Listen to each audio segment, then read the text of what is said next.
নাই বেচিকেলি কি হ'ল ঘটনাবিলাক যি হৈছে তো তাৰ আমি তদন্তটো কৰিহে আছোঁ আৰু এতিয়া প্ৰথম আমাৰ লক্ষ্যটো হ'ল আমাৰ ইয়াত শান্তি স্থাপনা হওক। শান্তি আজি আছেই, মই নিজে বজাৰত গৈ পেলাই পৰিদৰ্শন কৰি আহিলোঁ। ৰাইজে ৰাস্তাৰ আছে আৰু ভালকেই আছে, তেনেকুৱা কোনো অফেন্সিভ লেংগুৱেজ কাৰো দেখা নাই। তো প্ৰথম আমি শান্তি স্থাপনা কৰোঁ আৰু বাকী যি কেছ হৈছে এইটো আমি তদন্ত কৰিহে আছোঁ। কাৰোবাৰ লেট চলে কোৱা হ'ব।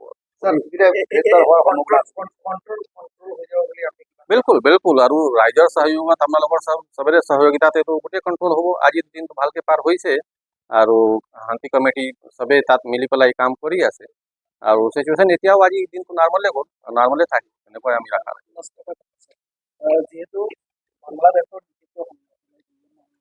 পৰিকল্পনা ৰচি থাকে যে অস্তিত্ব সৃষ্টি কৰে নামনি অসমৰ বিভিন্ন সেইটো কিবা তেনেকুৱা ধৰণৰ এইখিনি ইণ্টাৰনেশ্যনেল মেটাৰ যেতিয়া আমি নকওঁ, আমাৰ হাতত যি কেছ আছে তাৰ ওপৰত আমি ফ'কাছ কৰোঁ আৰু আমাৰ শান্তি সৌহাৰ্দটো আমি বনাই ৰাখিব পাৰোঁ তাৰে ওপৰত এতিয়া আমি ফ'কাছ কৰি আছোঁ।